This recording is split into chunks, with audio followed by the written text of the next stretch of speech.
There's no agenda this morning. It's kind of open forum, and we can't wait to hear what's on your mind right after this.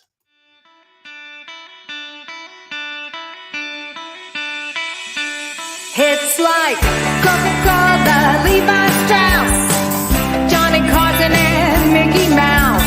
The first star was James Dean. Elvis Presley, yeah, he's still the king. Some things are only imitatable. You can't beat an original. Oh, you can't beat an original.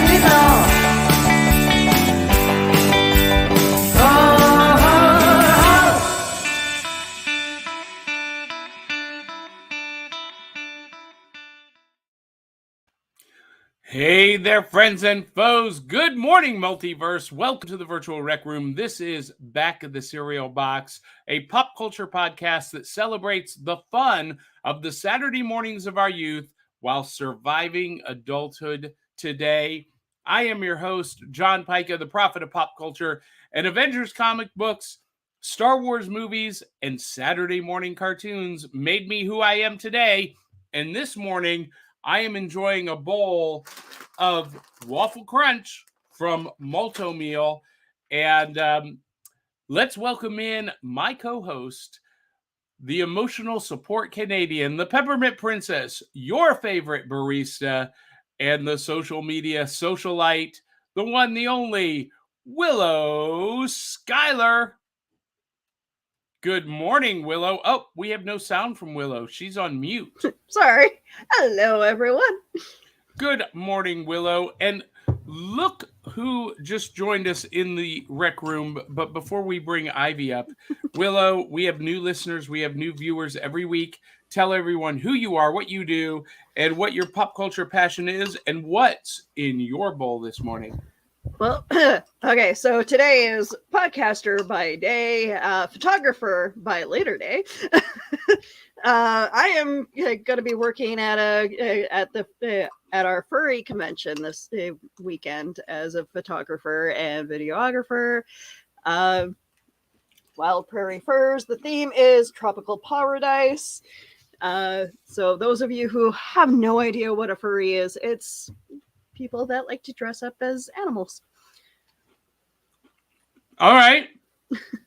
All right. I love it. I love it. And what's in your bowl this morning?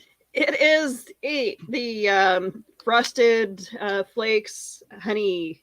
Oh, okay. Edition. So they're really good. I like them. Now, when you brought that bowl into the room before we went live, it was like peaked. And you've already eaten that much in just like 3 minutes? That's amazing. That's how much I like my cereal. Or that's how hungry you were. That is true. I did. Like last night, I had one piece of pizza. My husband had the other piece that I brought home. We're going to talk about that experience in just a minute. Please welcome to the Virtual Rec Room, all the way from New York City. She's going to body slam you with laughter. She's going to put an arm bar on your funny bone. The Silver Queen, Ivy Roman. What's up, everyone? Wait a minute, Uh-oh. Johnny, why you have that split screen like that? I'm over here relaxed. Well, there I know. You go. Come on, man. I know, but we want to see you like this. We want to see you up close. Why? You can't see my studio. Oh, because it's all about Ivy Roman's studio. I have cereal boxes behind me, Johnny. I love it. I love it. Good morning, everyone. My name is Ivy Roman. I am a professional wrestler, comedian, and my fandom is X-Men. Of course, my favorite of all time now is Orville. And today I have in my coffee honeycomb, and this is the first time I'm trying it. And I'm super, super excited to try it. So hold on, let me put my coffee down. Hopefully I don't spill it all over myself because I do make messes. I am a child when I can't open it. Oh, I can open it. So it's okay, Ivy. I'm the same way. I swear, like anything that has like filling in it, I'll get all over my shirt. You guys hear that? Yeah. Hear that goodness? For those of you just listening, Ivy is opening her box of honeycombs. Honeycomb, honeycomb, honeycomb, Wait, I have it honeycomb. backwards. See, She's guys, showing. I'm backwards. She's showing the Pouring it front of the into my box coffee, you guys. into her coffee, overflowing the coffee cup, and is hitting her desk, echoing all over the room. It's phenomenal, and she's going to try it with her coffee. Although that piece that you just got could not have touched the coffee. It didn't. I wanted to touch it so natural. So natural. I wanted to taste it before it got infused with coffee flavor. It still tastes the same. I used to love this as a kid. Our special guest in the green room right now is thinking one thing. Uh-oh. He wants to say it so bad. Oh my God. There's trouble. Drew, what do you want to say to that? You're on mute, bud. Is everybody on mute today? That's what she said. I knew it. I knew it was coming. Ladies and gentlemen, it is Drew Milden of Drew versus the World. Drew, tell everyone, because you are one of our rotating co-hosts, tell everyone who you are, what you do, and what's in your bowl this morning. My name is Drew. I'm the host of Drew vs. the World podcast, which each week you learn something and you become a world changer yourself through inspiration, through the information that my guests give you. So you could become part of the Drew crew. That's you. Become part of the Drew crew. And my fandom is all about Spider-Man, Marvel, and thing that just literal pop culture all around the world, from anime to 1970s sitcoms to weird shows that I thought it was a fever dream, but actually was real shows like Pirates of the Dark Water, things like that. So that's my fandom and I love it. And today I do not have anything in my bowl because my son ate all my my cereal. But what was in my bowl was a nice, cold, and tasty was Cinnamon Toast Crunch. It was delicious. All right. So, Drew, I have a favor to ask. Mm-hmm. As you see, your camera is kind of tilted up. Are you able to bring it like this so we get more of your beautiful face? There we go. There you go. Look at that. Oh, as he shakes out his luxurious mane of hair that isn't there. Now, Ivy, so what's the verdict? Honeycombs in the coffee? Yeah, I actually really do love it. I forgot a spoon, so I've been like just using my fingers and finding a way to have it. But no, I'm enjoying it right now. It's great. I'm actually sipping it, and then when the coffee is dragging the cereal like a little river into my mouth, it just tastes really good. Dragging a little river into your mouth of cereal. Cereal, guys. Cereal. I just cereal. You know, this is I don't. Back of the Cereal Box Late Night Edition.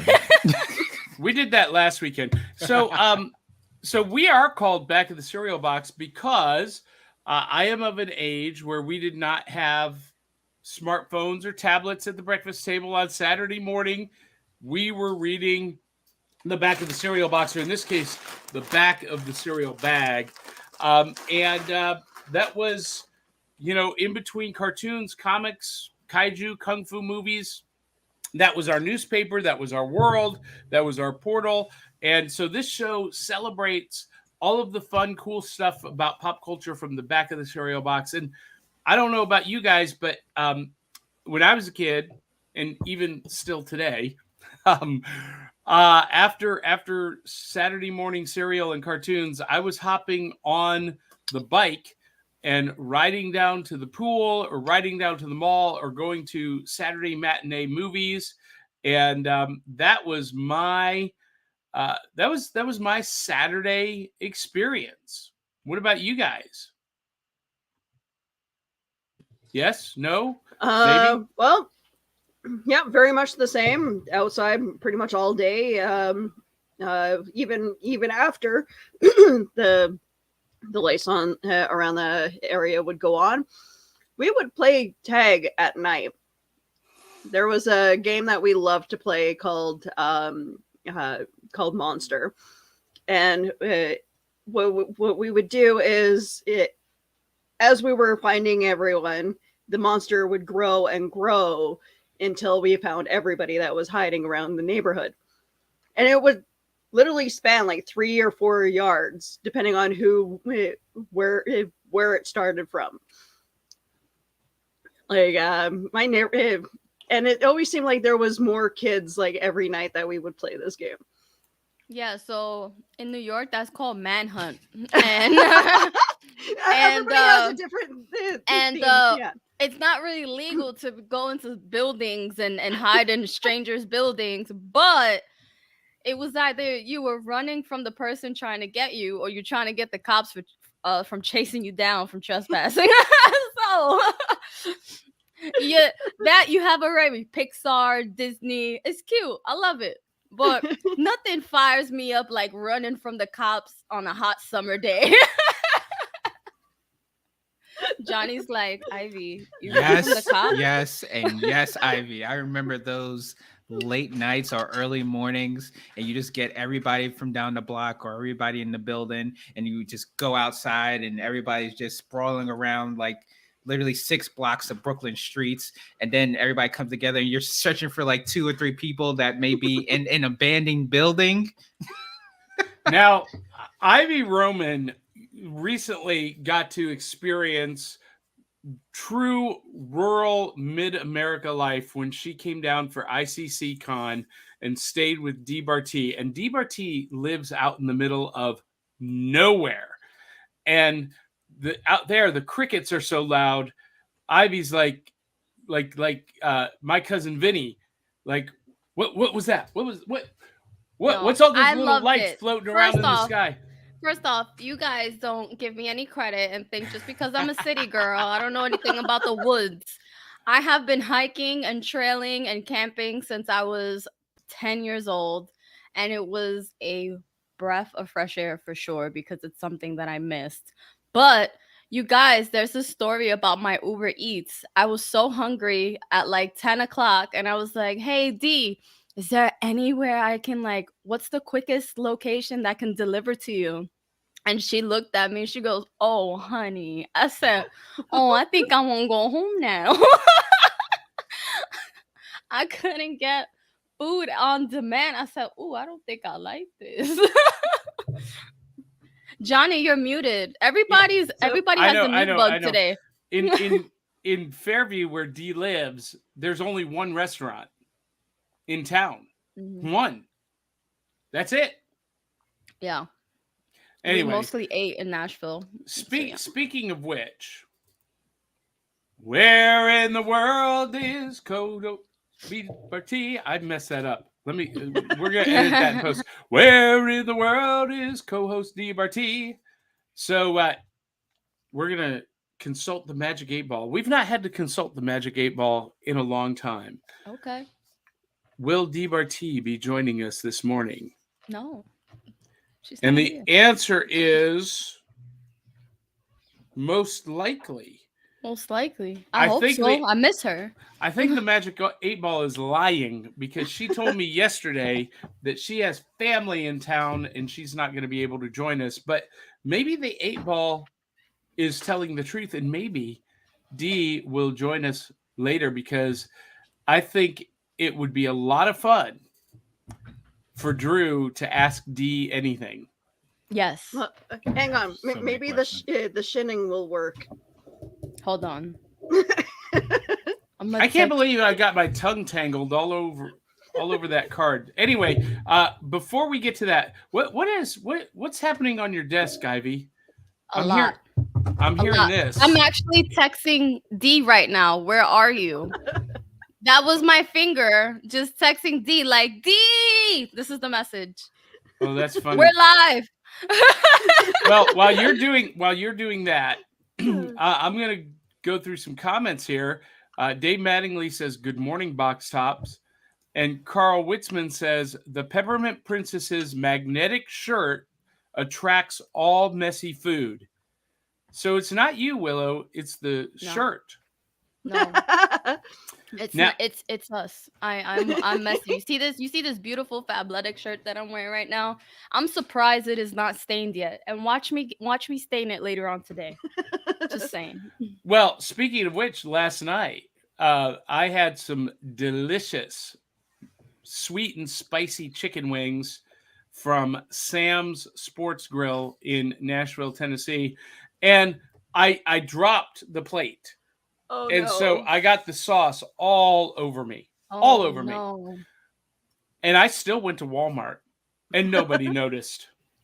It's Walmart. Everybody's sticky well, already. You're a fashionista at Walmart if you show play that. You're like, this is the new collection of barbecue. Yes. Dave Mattingly says, Drew is a rotating co-host. I want to see him rotate. There you go. You know what's funny? I just recorded content of me doing that, and it's coming soon later on this week. Ooh, just rotating around. Soon. So Carl Witzman says, I can't stay. I just wanted to drop my like and give you the magical 2 minutes of watch time. Thank you very much, Carl. I appreciate that. And thanks for the love. Chelsea Gonzalez says, oh, hi. Enjoying this podcast after the 100th time that Ivy has invited me, and I finally got on. LOL. That's Chelsea, my cousin. Chelsea, what are you doing? Ivy shouldn't have to invite you 100 times. The first time you should have said, oh, of course, anything for you, Ivy, because we love you like everyone else loves you. Nah, she's busy. She runs multiple businesses. Well, that profile pic has got me. Anyway. Hey, calm down, buddy. Hold on. Chelsea says, I don't know about coffee with cereal, though. Ha, ha, ha. Yeah, she always makes fun of me about that. That's always. Do you put milk in the coffee before you put the cereal in the coffee? Yeah, it's almond milk creamer. So I put that first, and I just throw the cereal on top. Okay. The cereal is the Walla Walla Chalet. So, Willow, there was a noise behind you and a pained look on your face. Is everything okay? Oh, yeah. Yeah. Sorry, I was just reading stuff, catching up on social media. I'm sorry. Well, I'm here. Don't let the show get in between you and your social media time. I'm just saying, I'm kidding. Not really.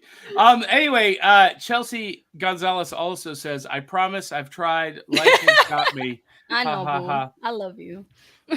Well, Chelsea, we love you for being in the audience, and hello there. And Johnny, remember, you have to see me at Comic-Con, and you're coming to New York. Just remember that. Yes, I want to come to New York. When is Comic-Con again? It is October 6th. Yeah. 4th to the 6th. So That's not me. Is someone robbing you? First of all, why is everyone looking at me? It is not me. I looked at Johnny. So. Well, I automatically assumed that was Willow because her husband Joe is up behind her. No, that's not here. But now I know the truth. Yes. So dirty little secret. Drew is watching his son this morning because his wife and grandma aren't available to help out this morning. So we're just going to make fun of Drew all morning and the chaos that is ensuing in his house. If the baby throws a car toy at you while this show is live, I swear I will add $100 to his college fund. Just straight across, just not hit you, just Grayson. But for those of you who are watching this chaos, wondering what in the world is going on, you can comment just like our other guests have, and join the conversation. And this morning we don't have an agenda. It's literally you ask us anything, whatever burning question is in your heart. I love how brave you are doing this.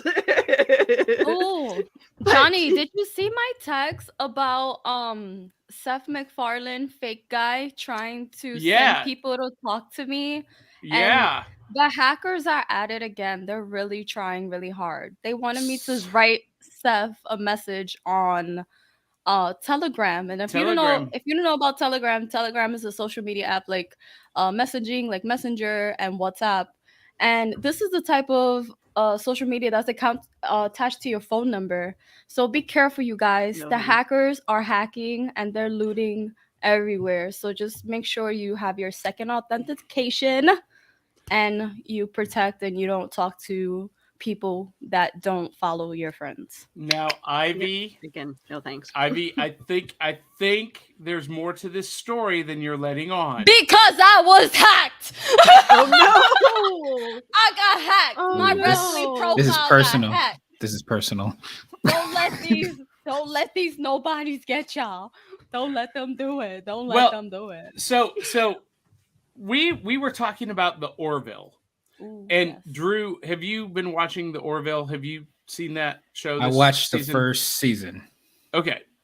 Ivy and I are obsessed with the Orville. And season 3 has been phenomenal. Now, for those of you who don't know the Orville was originally pitched by Seth MacFarlane to Paramount to be a new Star Trek series. And it was denied. It was shut down. And so he was like, all right, screw you, Paramount. I'm gonna, right. he had the full treatment ready. So he went to Fox and he said, hey, I want to do a parody of Star Trek. And they were like, oh, you mean like Galaxy Quest? Yes, just like Galaxy Quest. And they made the Orville. So seasons 1 and 2 are very much a lot of slapstick comedy. It's very much that Galaxy Quest kind of humor parody. It was really a comedy Star Trek show with your coworkers that you're with every day, right? But then with the Fox Disney merger, Orville just kind of got forgotten.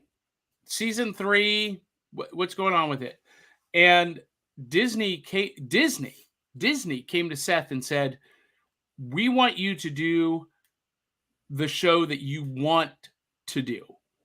Oh, And we're going to love give Disney. you the money to do it. And so he did his original vision of a Star Trek show. So season 3 is very different. Mhm. It's not that parody like seasons 1 and 2 was. Okay. It's still with your coworkers that you work with every day. They're real people that that you can relate to, that you can put yourself in the place of those characters. But it's a heavy season. It deals with some real deal social issues, and it was phenomenal.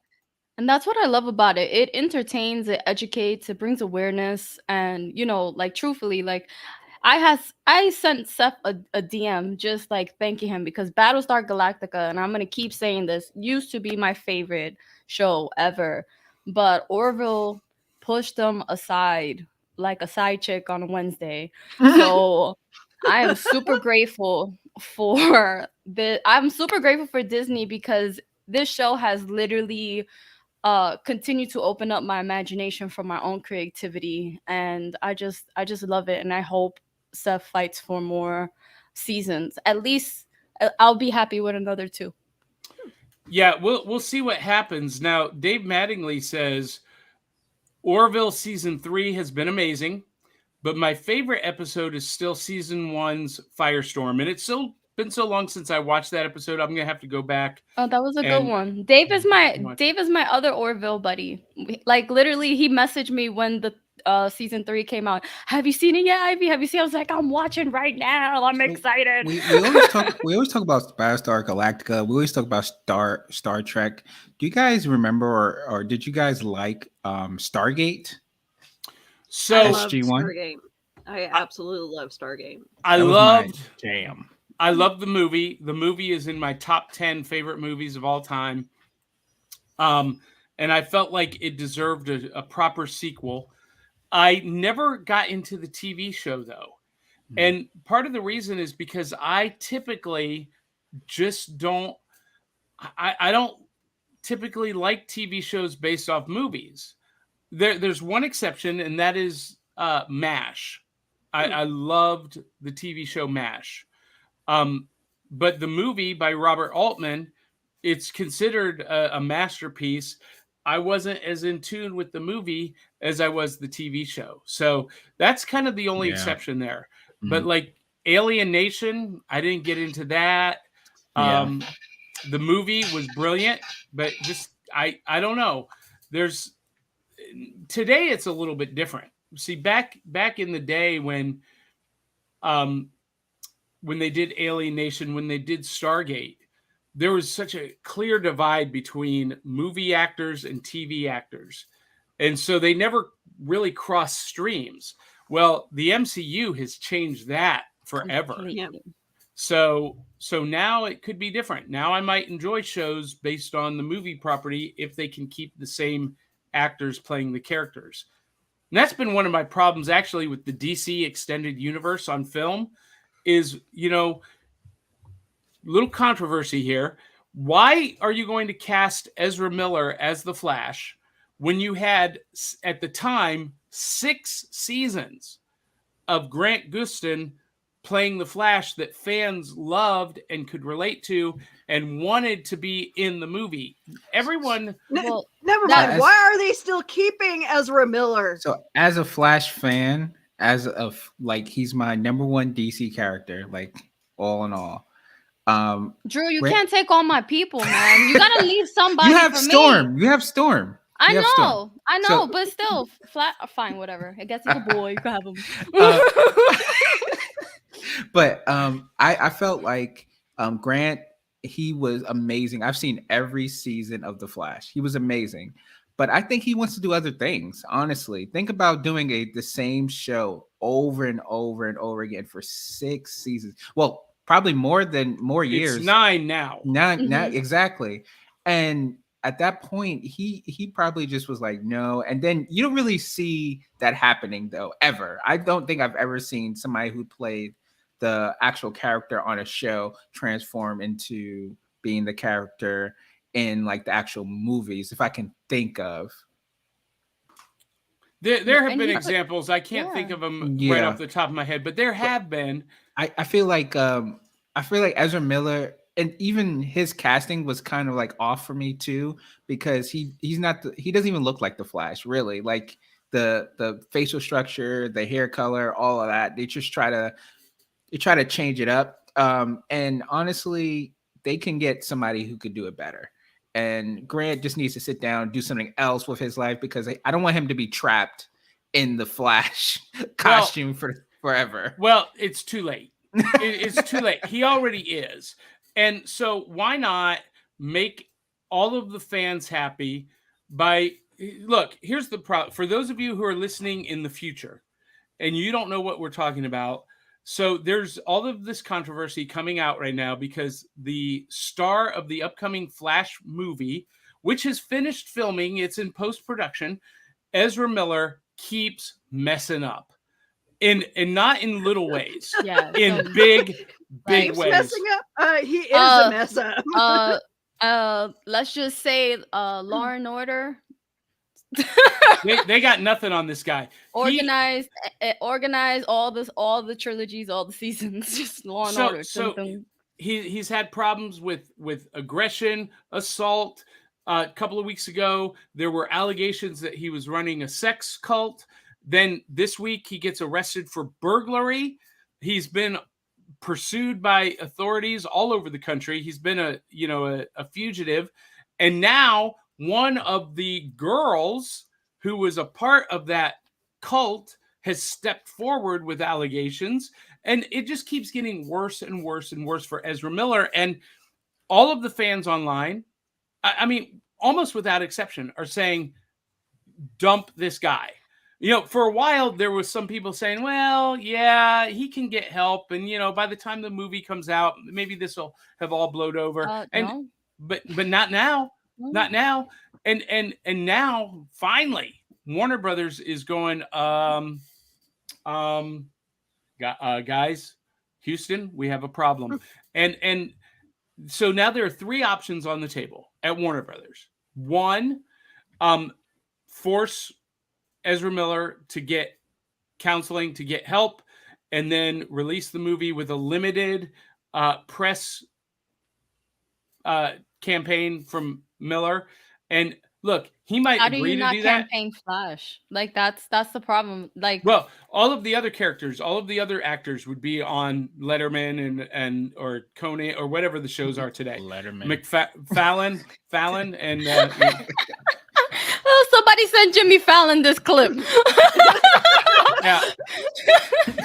Back in my day, it was Carson and Leno. So and Listen, Arsenio Hall. Really good show. Really Jimmy. good. I love Jimmy. I take Jimmy. But anyway, so everybody else would go on the press junket except for Ezra Miller, or if he did, it would be very controlled, very limited. Well, okay, he might agree. Okay, I'll get help, but there ain't no helping stupid. And the boy is messing up in do you think big, this is stupid ways. Do you think this is heightened by social media though? Because the actors of actors have always been kind of like in this kind of precedence. It's just been shown a little bit more with Ezra Miller, and even producers and directors have been worse than this, as we can all probably attest to from a lot of the acquisitions. It's just like but the thing about Ezra Miller is like you're part of a franchise, and the Flash movie is going to, because this is supposed to be the Flashpoint Paradox movie, right? Mm-hmm. So he will have to be in all the other DC movies upcoming. So they're going to have to. It's going to be interesting because they already did Justice League with Ezra Miller. How are they going to like circumvent the even in the future? Hey, future people! In the future, when they come with Justice League 2 and 3 and 4, and then a couple other movies, how are they going to be like, oh, Ezra Miller was in this one, but he wasn't in this one? So they're going to probably get him quote unquote help, or he's going to be helped for a couple of years, or he's going to go through rehab, and then he's going to come out a new person. I just see this happening. I don't know if you've seen what's that movie on Netflix? A superhero movie on Netflix. Come on. It's a superhero movie with a bunch of the brothers and sisters, Umbrella Academy. And the Klaus, the one that he reminds me of Klaus so much. Yeah, okay, he does. A little bit of parallel there. Sure. Klaus needs help. I mean, Klaus did break into places. Okay. Exactly. Yeah, I see what you mean. He just needs help and like a grounding. And I just don't want them to mess up what they've already done and postpone the Flash movie again that I really want to see. Well, I just really feel selfish. I just really feel that for the fans, when everyone was disappointed that Grant wasn't playing Flash in these movies, that now they're kind of also using that as a sign, give us what we want. Give us what we want. Yeah. And normally I would be completely against fan service. Yeah. Okay. Yep. Normally. But this was a case where I thought that casting choice was just the wrong move to make, because as Dave Mattingly points out, Firefly, the entire cast of Firefly did the Serenity movie. And the same cast went from TV to film. That's because they felt like they needed to have a tie-in with what happened. Well, that's right. It was the continuing story. It had to be the same actors because it's the same characters. And so, and this is something that the Marvel universe has understood. This is something that the Star Wars universe has really understood from the very beginning. And the DC universe, they don't care. I don't know that they don't understand it. I don't think they care, because they're all about making the money. They're not about character building and world building. They're about bank account building. But you can't build your bank account if you don't have a good strategy in order to build that with those stories. That's right. And so So the other two options that they have that they are considering is just scrapping the whole thing. They've spent $200 million on it. Scrap the whole thing, take a loss. That's not fair to the cast and crew that didn't mess up and did put in the work, and they have work that deserves to be seen. But, you know, they've already scrapped It's not fair Batgirl. to Brendan Fraser or the cast of Batgirl either. But they scrapped that. Well, look. Here's the fact. It is a business, and sometimes you have to make decisions based on business and business only. And I get that, but at the same time, there is a philosophy at Warner Brothers and Discovery that really does not embrace the creativity the way that a Disney or a Sony or Paramount does. They, especially Disney, they put the story first, and then everything else falls in line. The third option that they're facing is what I've suggested since Ezra Miller started having issues, and that is to push the film a third time. It's been pushed twice now. Push it to 2025, and just don't reshoot the whole movie. Just reshoot the films with Ezra Miller, with Grant Gustin in the suit, and that makes all of the fans happy, and it takes all of the heat off of the movie and makes people actually excited to see it.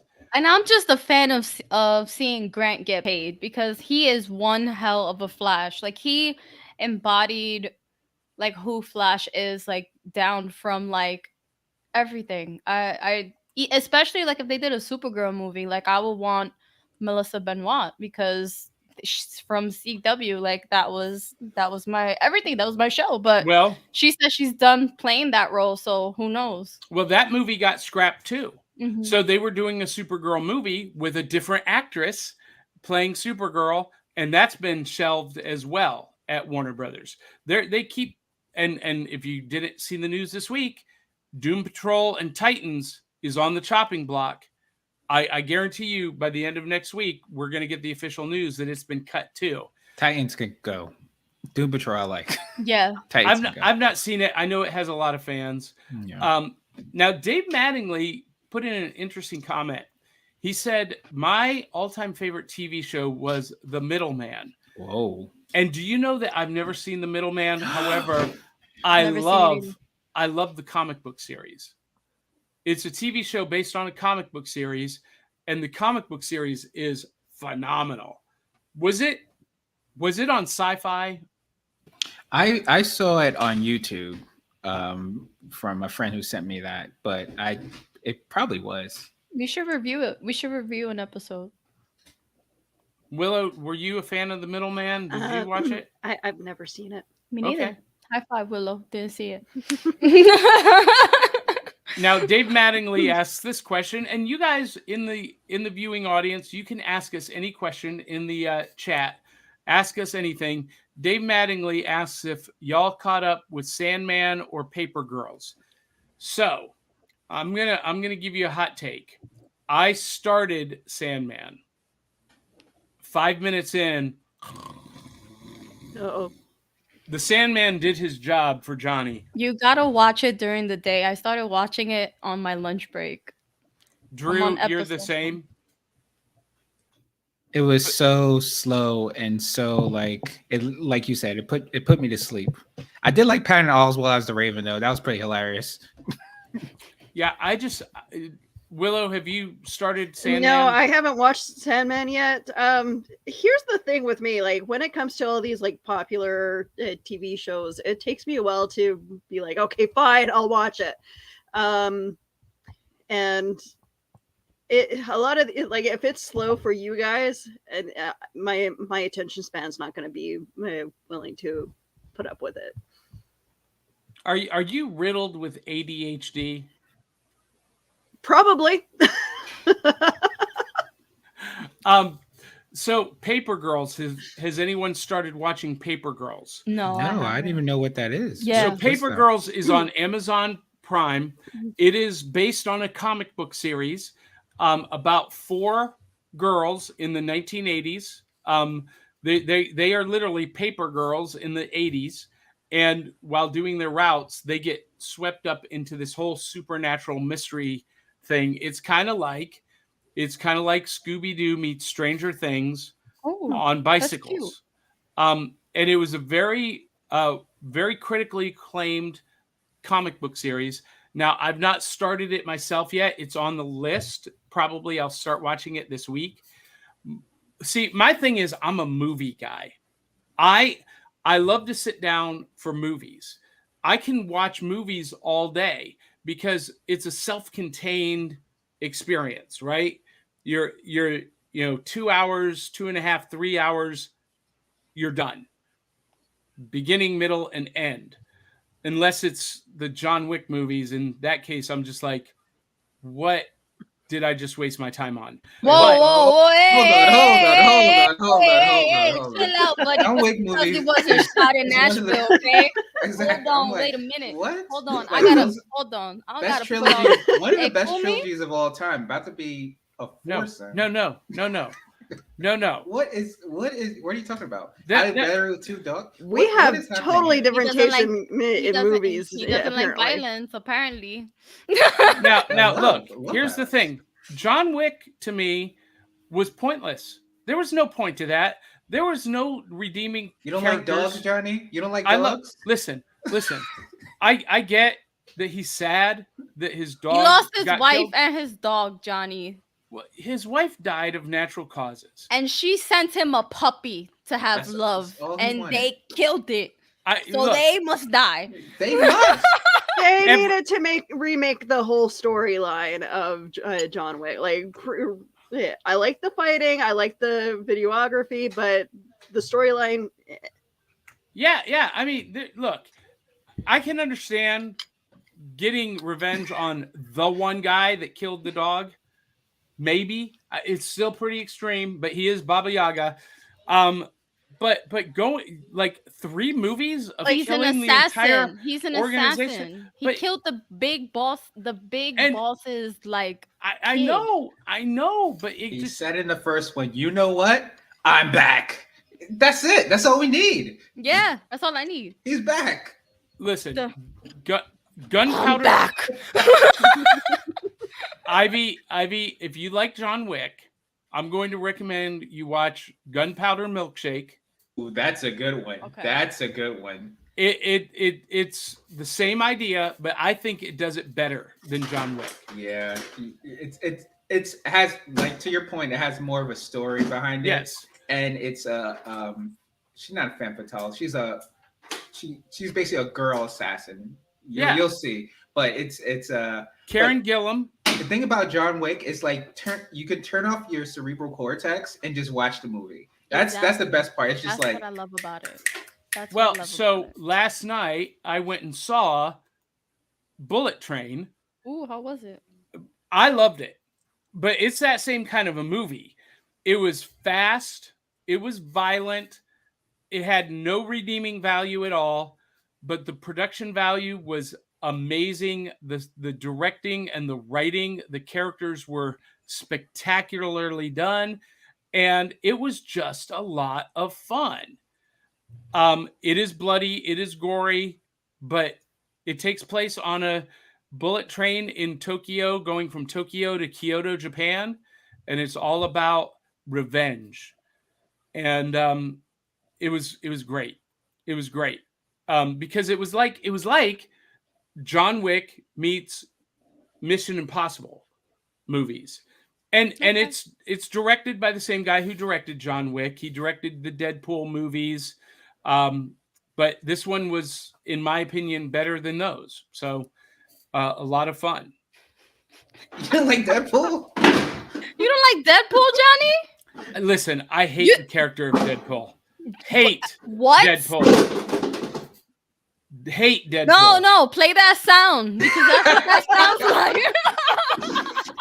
I'm But- like, what? Ryan Reynolds is Deadpool. Have you seen what is happening?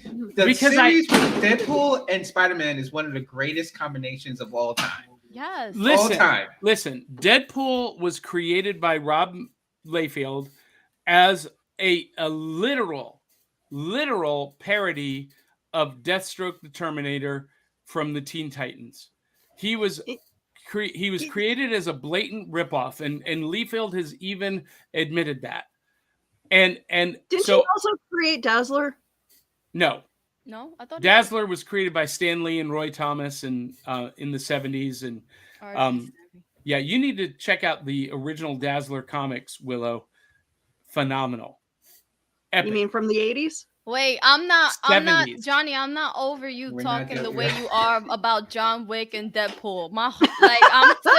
I'm still. Listen, I woke so- up 3 minutes before the show. I'm trying to so- mentally process this right now. So listen, the Deadpool character in the comics is the most overrated comic book character ever created.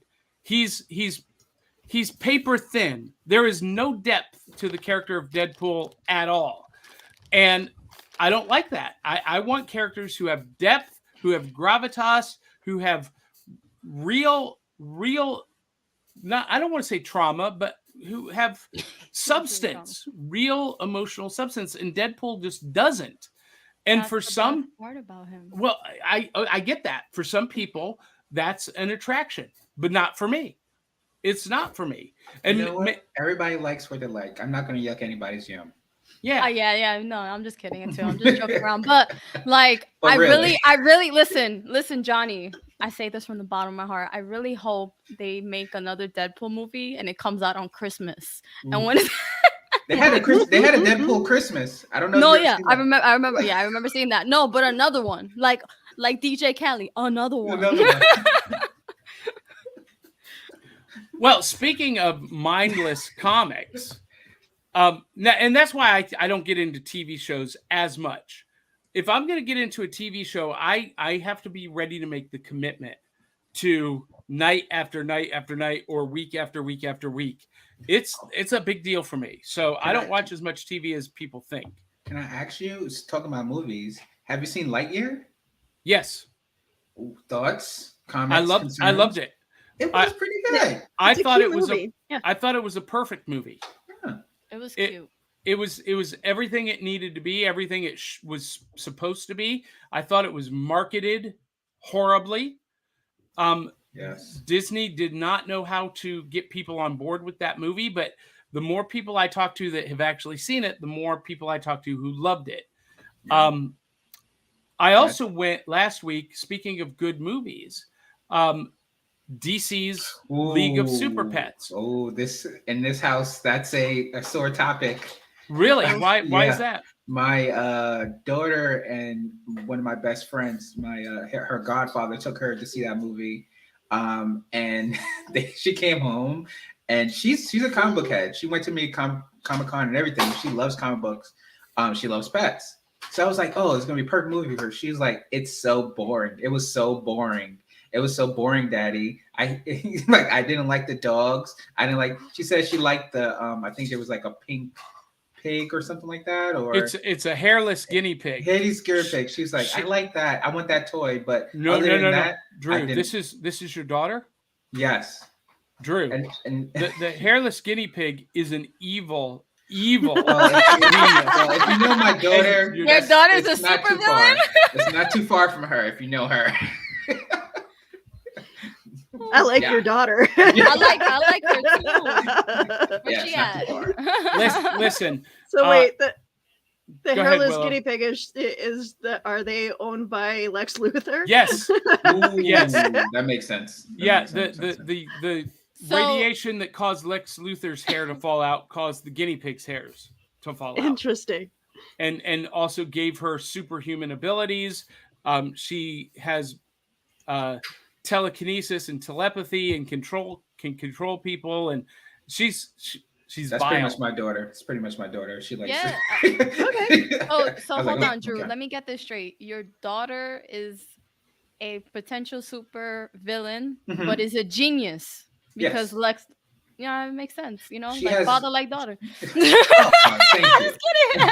Well, what? Thank you. You fell into that one. So you guys, we got some great comments in the chat that I want to get to. Let's And- do it. Yeah, and Dave Mattingly says the Middleman was on ABC Family, which became Freeform. Okay, which means it's owned by Disney, which means it should be on Disney Plus. Come on, Disney, what are you doing? Give us Middleman. The comic book was just unlock genius. the vault and throw everything on the streaming app. We are tired of waiting. And Crayley says, well, Dave, I'm not caught up with any of those either, talking about Paper Girls and Sandman. Oh, Crayley. And Crayley says, Crayley Vanessa says, Willow, I'm the same way. The more pressure there is to watch something, the less I can bring myself to get around to it. Yeah, me too. I don't like those. I don't like hype shows. I like watching those shows that make me feel good, entertain me, and it's like, ooh, this is mine. I'm in the process of watching Mindhunter right now. Oh, yes. And yes. I love it. So good. See, I'm kind of the same way, Willow. I was not on the Stranger Things train at first, but everybody was posting about how great it was. And finally, 6 months later, after the hype settled down, I sat down, I watched it, and I was like, the hype is real. I'm on the Stranger Things bus now. And it was really fantastic. So here's what I'm going to say to you, Willow. Trust Johnny's hype.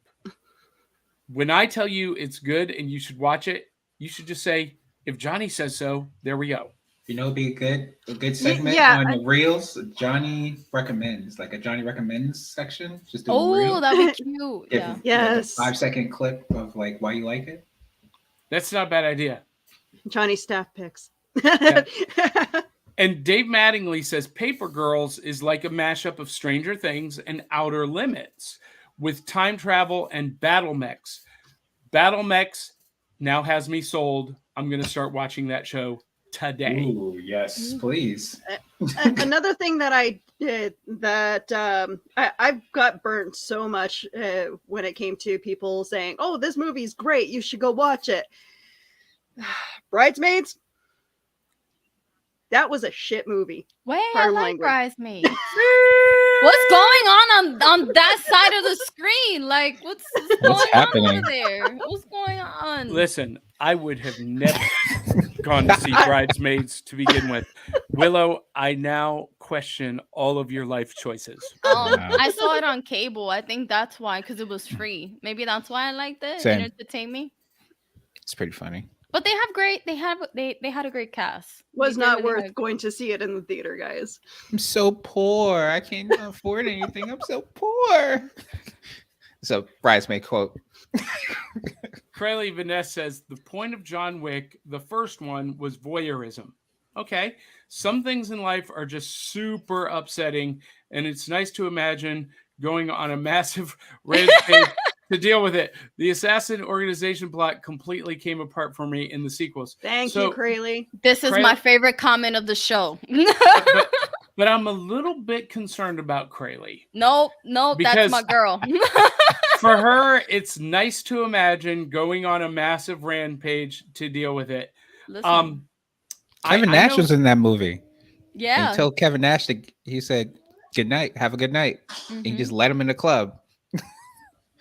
It's I like, forgot yo, about that. no beef, man. It's like, no beef. Go ahead, do what you got to do, but I'm gonna go home today. Dave Mattingly says Gunpowder Milkshake was a lot of fun. Yes, it was. Great movie. And Crayley says there doesn't have to be depth if it's funny enough. LOL. So, yes, but I feel like even comedy, slapstick comedy, and comedic characters have to have depth of backstory. There has to be something behind the comedy. And that's some kind of trauma, some kind of angst, some kind of parody or statement on, current time. That's what made the Three Stooges brilliant. Yes, it seems like mindless slapstick comedy, but when you look at the scenario of the world that they were in when they were making those, it was the Depression, World War II, Nazis were killing people. I mean, the trauma in the world was real. And they were a release valve for all of that pressure. And they didn't pretend that none of that was going on. but their antics, their hijinks were happening in and amongst all of that. And that's what made the show Hogan's Heroes so fun. It took a dark topic of POW prison camps in World War II, being imprisoned by the Nazis, and turned it into a hilarious social commentary comedy. And maybe that's one of the things that's missing for a lot of these modern movies is the social commentary. I like comedy, but for me, the comedy has to have a point. I get you. No, thank you. No. Listen, I mean, you love my comedy, so I have a point. But and certain things are not going to have a point because it's literally off of just imagination or an imagination from something that actually took place, and just bringing that a little bit more extravagant and just making fun of it. It's like, the fact that you don't like John Wick. That's funny to me. It's also sometimes you just want to escape. You want to escape from the day-to-day monotony and knowing that X and Y and Z is happening, and you don't want the social commentary sometimes. And I think that's a lot of and back then I don't think people had as much access as well. So social commentary came from comedy because that was kind of the the access that some people had to lessen the load that they were taking on a day-to-day basis. Definitely the Great Depression, where people were jumping out buildings and starving to death, and families getting split up. But and that's the problem that I have with Deadpool, is that he just has none of that depth. But the depth is the love story, the love of his life. He is trying to get back to the love of his life. And also Himself? of course. And then also in the comic books, his whole thing is he's a comment. He's like he's us. Looking at the comic book and thinking all these things, and he's just breaking through that wall. I think it's the third wall, and he's really just commenting on the extraordinary viewpoints that we should have, that we're having. Like, why is this person doing this? Why is Wolverine doing this? Why is he so heavy? Wouldn't he wouldn't be able to float? Like things like that. Like I love Deadpool just because he's so much different than any. I love this comment too. Yeah. I'm not reading it for our listening viewers. Hold on, Drew. Can you read the comment? I will read the comment. I don't know if I trust your judgment now that I know how you feel about Deadpool. And I think this was in reference to Johnny's talking about Deadpool. How dare you, and that was Curious I'm Idea. curious. So There we thank go. you, Booski. No, to each his own. To each his own. To each his own. I Oh. like Bridesmaids too. I'm Team Ivy. Oh, okay. Oh, okay. See that? It's coming out like hot lava. So Sorry, guys. that was last Saturday, y'all. That's why I was late. Remember? Yikes. Now, Crowley Videsse says, I mean, you probably should be concerned about me. Oh, look who it is. Showing up at the end of the hour. Ryan Permission. Good morning, everyone. How are you? Look who just rolled out of bed. Ryan Permission, you can ask us anything, and you ask us, how are you? Currently a little confused that Johnny doesn't like Deadpool or John Wick. When I thought he was like the long lost brother I've always dreamed. Ryan Reynolds before. is the most handsome man I've ever seen in my life. Mm-hmm. And he's just hilarious in anything he does. I don't care if he's selling a box of Kleenex. I don't care if he's on Instagram or Twitter or TikTok. I don't care if he's playing Deadpool, Free Guy. He's just amazing. Okay, so yeah, Free Guy was really good. I'm going to say this about Ryan Reynolds. The hot take, you guys are not going to agree with this. Hold on. I think I know where you're going. Hold on, Johnny. How much on a scale of 1 to 10, how much is this going to break my heart? 10. Oh. Ryan Reynolds is one of the handsomest mans. He's one of the handsomest men that ever he is one of the handsomest men who have ever walked the planet. I will give you that. The man is flippin' gorgeous. I say that in all of my heterosexual security. However, I think he tries too hard to be funny, and it just falls flat when he tries to be funny to me. Now, here's the caveat. When he's not trying to be funny, he's hysterical. The movie The Adam Project is my favorite Ryan Reynolds movie. That movie was phenomenal, and he was not trying to be funny at all, but there were moments of true comedy gold in that movie, and that movie was fantastic. Sometimes it's not about what you're saying, it's the delivery of how you're saying it. Well, and that's right. And for me, his delivery seems very forced. Now, it worked for him in Free Guy because he's supposed to be an awkward program. He's a program. And so that awkward comedy should be a little bit flat. And for me, it worked perfectly. And that's just my opinion about Ryan Reynolds as a comedy actor. When he's not trying to be funny, he's really funny. No, I love him. And he had a cameo in Bullet Train, which was hysterical. Let's see. Ryan Permisson says, read New Teen Titans Judas Contract recently. Anyone read that? Yes. Wait, are you talking about the New 52 Judas Contract, or are you talking about the original run with Len Wein and George Perez and Marv Wolfman that they did back in the 80s? Because if you're talking about the 80s story, classic, perfect, untouchable. I've not read the new one. I saw the movie. The movie was pretty good. Movie was pretty good. Yeah. It was pretty decent. Now, Ryan Permisson says, Ivy, I dig the Kix box. I ate those a lot several years ago. Yep, she puts Kix in her coffee. Mm-hmm. And what was the final verdict on honeycomb and coffee? Is it a winner? It is a winner. So you guys will be seeing it rotating throughout the show. It is definitely a winner. It did not change the taste of my coffee, and the way it melted into the coffee was like, if you ever dip, like, I'm Spanish, I don't know if you have done this, but if you take some hot bread and cheese, toast it, and dip it in your coffee, it tastes like that soft goodness. So yes, honeycomb, it's a win. Now, Ryan does say something that I agree with 100%. The 80s movies are better than some of today's movies. That is a fact. Mm-hmm. And we talked about this last week, right?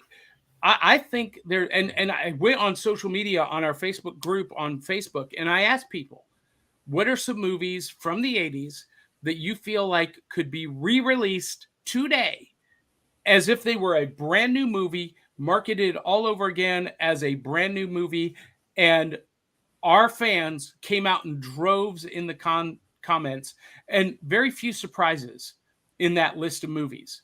Goonies, Lost Boys, E.T., Back to the Future, many of the Star Wars movies, Empire Strikes Back, Indiana Jones, all of them, The Rocketeer, all of them agreed that those could be re-released as brand new movies today. And if they didn't call them classic or old movies, kids would get into them, new audiences would discover them and fall in love with them all over again. And I have a friend that took his daughter to see E.T. at the theater this week. She had never heard of it and was blown away by how good it was. And that's so Ryan Permisson says John Wick is all of us when we are super angry. No, it's not. No, it's not. It's me though. So John, I have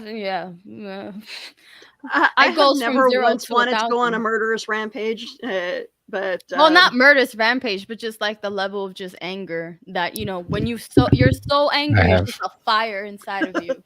Okay. I have multiple times. And I'm back.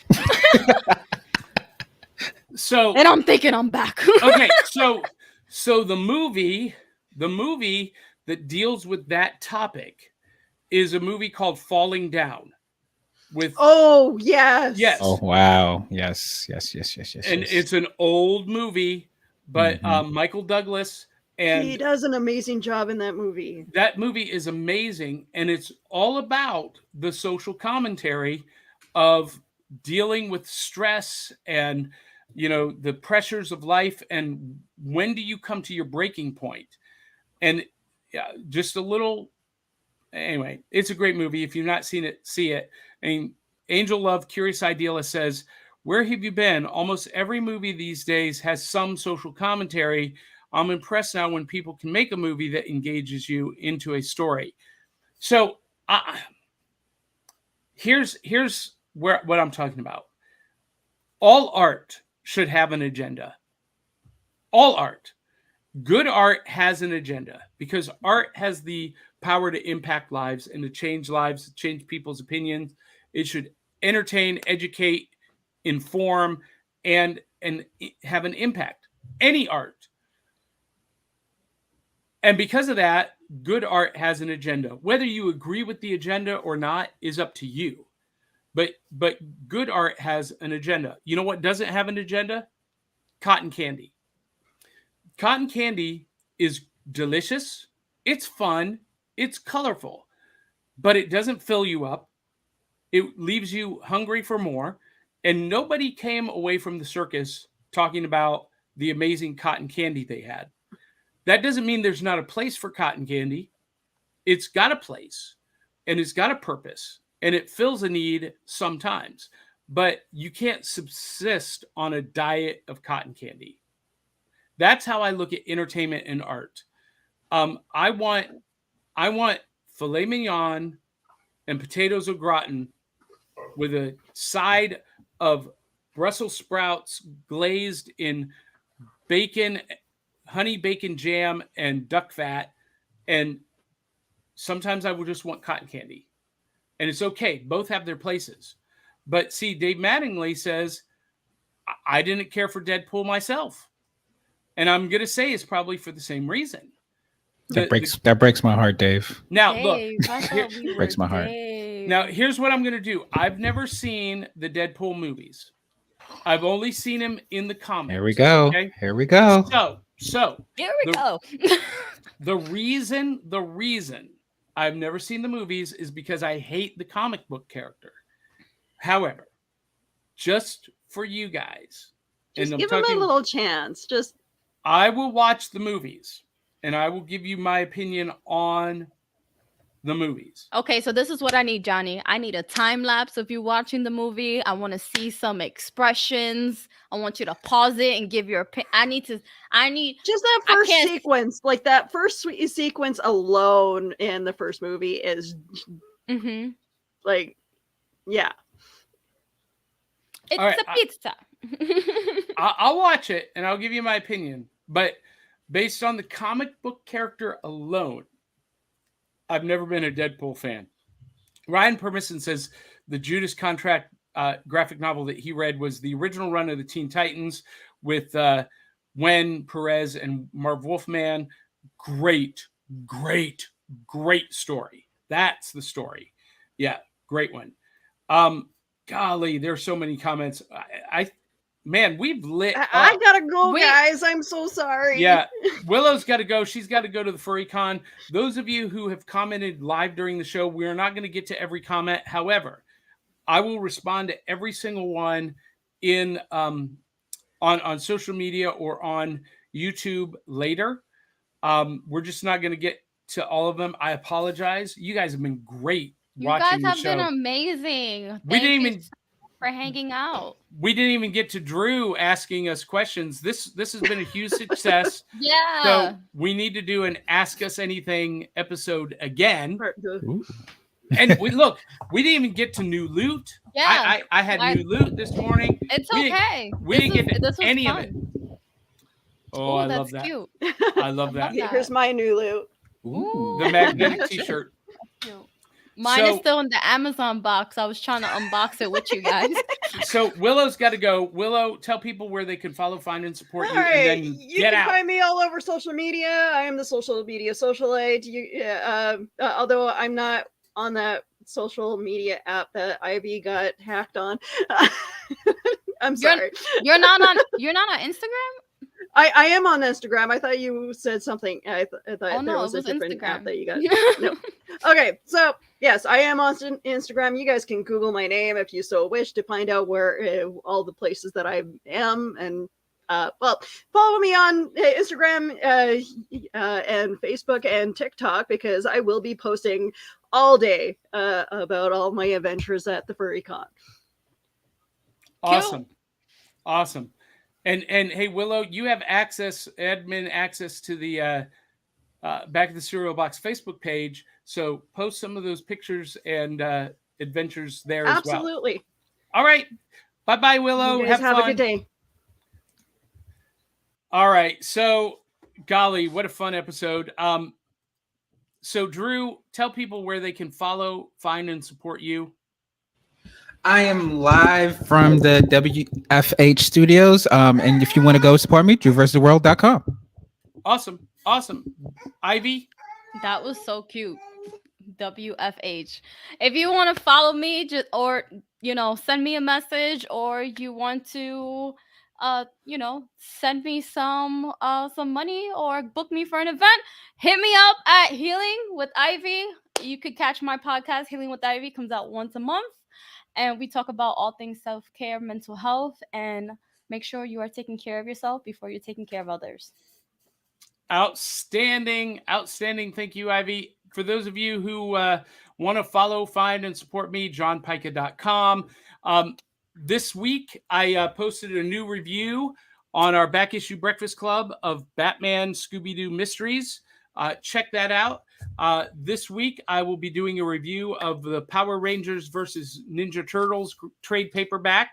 Also, I will be doing some cereal reviews this week, so make sure you follow the channel, subscribe to us on YouTube, and follow us on Instagram. But you can do all of that at johnpyka.com or backofthecerealbox.fun. And if you love the show, consider becoming a contributor at buymeacoffee.com/cerealboxpod. If you love the show, buy us 2-3 bowls of cereal. If you hate the show, buy us an entire box of cereal so that we can make the show better for you. So with that, I'm going to Crayley's comment. I think you should see Crayley's last comment. She's absolutely right. Make sure you read the Back of the Cereal Box blog too, and that is on our website at backofthecerealbox.fun. Backofthecerealbox.fun, and I've got a card for that right here. Backofthecerealbox.fun. Bookmark it. Love it. Mean it. Crayley does an amazing job with our Cereal Box blog, and it's pretty freaking amazing. Love you, Crayley. Crayley's phenomenal. She's the best. She's the best around.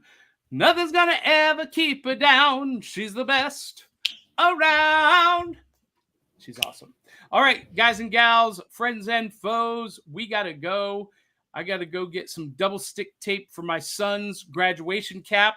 Drew, did you see the piece of artwork I did? Yes, I did. Yeah. Yes, I did. Congratulations on having one go to college. Are you an empty nester now? No. Okay. No. Still got one more? Yeah. 2 more? Yeah, we'll talk about that later. Anyway, everybody, if you like the show, make sure you like, comment, subscribe, share it with 200-300 of your closest friends and family. And until the next time, love you, mean it. We'll catch you on the back of the cereal box.